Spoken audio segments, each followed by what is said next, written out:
FBI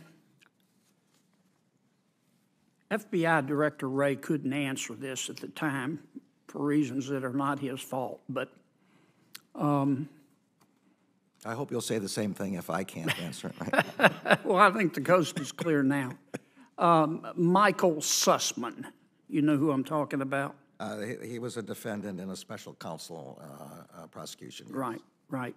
He was with the private law firm Perkins Coie, which is the main counsel for the National Democratic Party. He had a special badge to get him into the Justice Department and or the FBI building. Why did he have that special badge? I'm afraid I also don't know anything about this. I assume from the reference that this is something that Mr. Durham was investigating as part of his investigation. No, I don't think he investigated the badge. I know he was investigating Mr. Sussmann. This goes back to, I think, 2020. Right.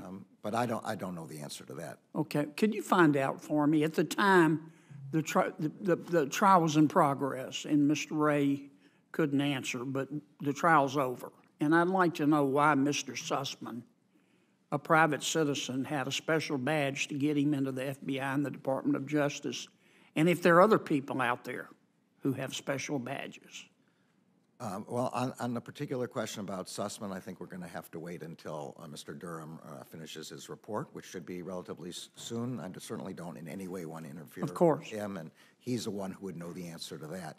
On the more general question, I can certainly ask my team to look into how lawyers have special badges. Would you? That'd be great. Thank you. I want to ask you about the China Initiative, which, as you know, was started under the Department of Justice to counter the transfer of scientific research and intellectual property to China. At any time, did the investigations initiated under the China Initiative by the Department of Justice stem from racism? I have no evidence to suggest that they did. Okay. At any time, did the investigations pursuant to the China Initiative and begun by the Department of Justice, were they ever inappropriately undertaken?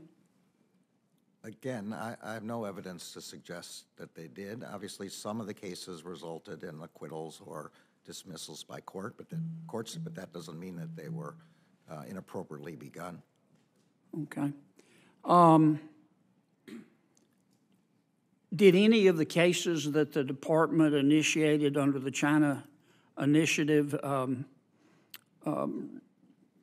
reflect the ancestry of the defendant charged more than the seriousness of the allegations? I'm not sure exactly what you're asking, but it sounds like it's the same question, and I would give the same answer. I don't have any reason to believe that anything was done inappropriately or based on ancestry or based on discrimination in those cases. Okay. Do you agree with Chris Wray that China is the biggest threat to U.S. security? Yeah, and I think the Director of National Intelligence also testified that it's our most dangerous near peer. Well, let me ask you this, because I've got 11 seconds. I'm sorry? I've got 11 seconds left. Why did you get rid of the China Initiative then? Yeah, so as you know, the new Assistant Attorney General for the National Security Division gave a long description of what was done. This was all folded into one nation-state initiative. We don't know sometimes when there's a cyber attack, when there's another kind of attack, which country is attacking us.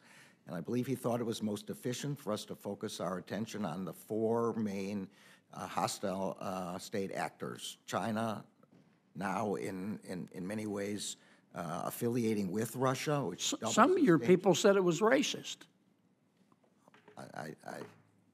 I didn't say that. I don't know who my people are who said that. Okay. Well, if I had more time, we can find out here. Help me out, Senator Manchin. Senator Kennedy, there will be a second round of Yes, questions if yes, you would like to stay. Yes, ma'am. Senator Manchin. There's no way I could fill in for you, sir. I don't know